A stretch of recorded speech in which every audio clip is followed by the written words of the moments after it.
في يوم 10 مارس 2023 في حي راقي وهادي في ريدموند، اتفاجئ واحد من السكان بخبط هستيري على باب بيته. ولما فتح الباب اتفاجئ بجارته وهي في حالة رعب وخوف وبتستنجد بيه وبتطلب منه يطلب البوليس والإسعاف فورا.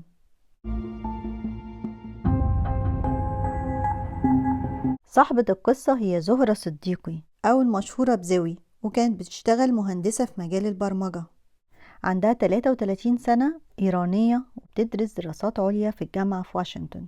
زهرة كان عندها مدونة صوتية على تطبيق اسمه كلاب هاوس، كانت بتنزل عليه تسجيلات صوتية باللغة الفارسي للمهندسين الجداد أو أي حد مهتم يشتغل في مجال البرمجة، وبتديهم نصايح إزاي يلاقوا شغل مناسب في المجال ده. كان عندها كمان اهتمام بقضية حقوق المرأة في إيران. زهرة كانت متجوزة من محمد ميلاد نصيف المعروف بميلاد، عنده 35 سنة، بيشتغل مهندس في مجال البرمجة برضو، وبعد ما اتخرج من الجامعة في طهران اشتغل في أكبر الشركات وآخرهم كان أمازون. زهرة وميلاد في سنة 2011 سابوا إيران وراحوا الولايات المتحدة الأمريكية، اتجوزوا هناك واشتغلوا، كانت حياتهم مستقرة وحالتهم المادية ممتازة، وكانوا عايشين في واحد من أحلى وأغلى البيوت في ريدموند. التطبيق اللي زهرة أو زوي كانت بتستخدمه كان عليه غرف للدردشة بيدخلوا يتكلموا فيها مع بعض. وفي صيف سنة 2021 بدأت زوي تتكلم مع واحد من المتابعين بتوعها باستمرار لغاية ما بقوا أصحاب. الشخص ده كان اسمه رامين وعنده 37 سنة، إيراني وعايش في تكساس في أمريكا. رامين كان بيشتغل في سواقة عربيات النقل، وكان عنده شركة بيمتلك أكتر من عربية نقل بيشغلهم، لكن كان بيحب ومهتم جدا بشغل البرمجة. المهم فضلوا يتكلموا سنة على النت لغاية الصيف سنة 2022 قرروا يتقابلوا. وبعد المقابلة كل حاجة اتغيرت. قررت زهرة ان هي مش هتشوفه تاني، وان هي بس كانت بتحاول تساعده انه يدخل مجال شغل البرمجة، وهو اتحول لشخص مهووس بيها، بيكلمها كل يوم في التليفون، بيبعت لها اكتر من 10 رسائل في اليوم، وكمان بيبعت لها ورد وهدايا على بيتها. في أواخر سنة 2022 كان أول مرة ميلاد يسمع رامين. حكيت له زوي عن اللي حصل وإزاي رامين بيلاحقها في كل مكان وبيتصل بيها ليل ونهار.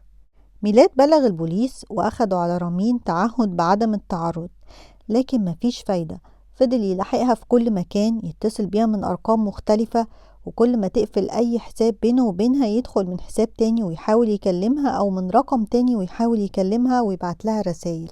وصل بيه الهوس انه كان بيكلم ميلاد نفسه ويقوله ان بينه وبين زهرة قصة حب، وان ميلاد هو اللي واقف في طريقهم وهو اللي منعها تكلمه، وكان بيقدر يجيب ارقام اصحابها وبيتصل بيهم يطلب منهم ان هم يصلحوا ما بينه وبينها، ويقولهم ان هم بيحبوا بعض جدا وان ميلاد هو اللي واقف في طريقهم. ولما ما كانش بيعرف يوصلها وما بتردش عليه على اي حاجة، كان بيبعت رسائل يهددها ويقول لها انه هيجي في الجنينة بتاعت بيتها وعند الشجرة اللي هي بتحبها ويولع في نفسه ويحرق نفسه قدامها. ولما اخدوا عليه تعهد بعدم التعرض للمرة التانية، بعت لها رسالة انه مش مهتم، وان قبل كده طليقته اخدت عليه تعهد بعدم التعرض، وانه ما بيهمهوش لانه مش ممكن يفارقها الا اذا مات.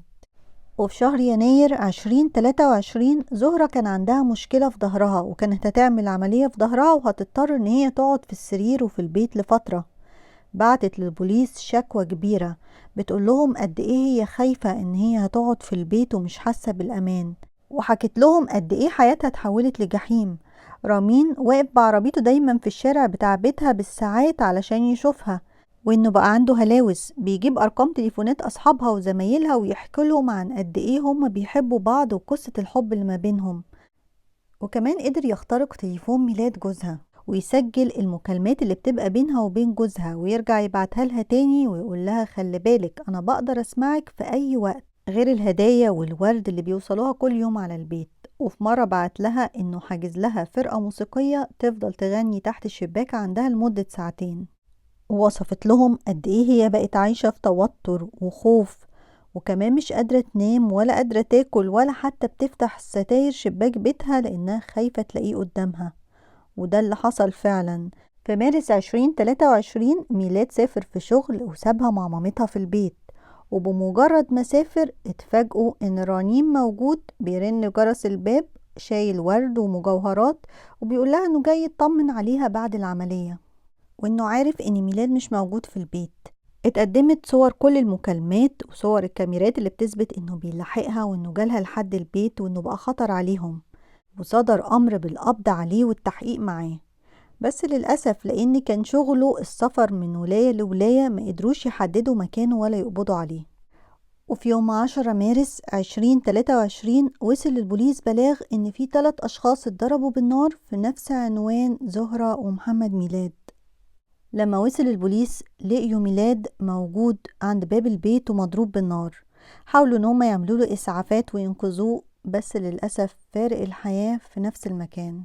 ولما دخلوا البيت لقوا جثة زهرة مضروبة بالنار وكانت فارقة الحياة، والجثة التالتة كانت لرامين اللي دخل من الشباك قتلهم وضرب نفسه بالنار.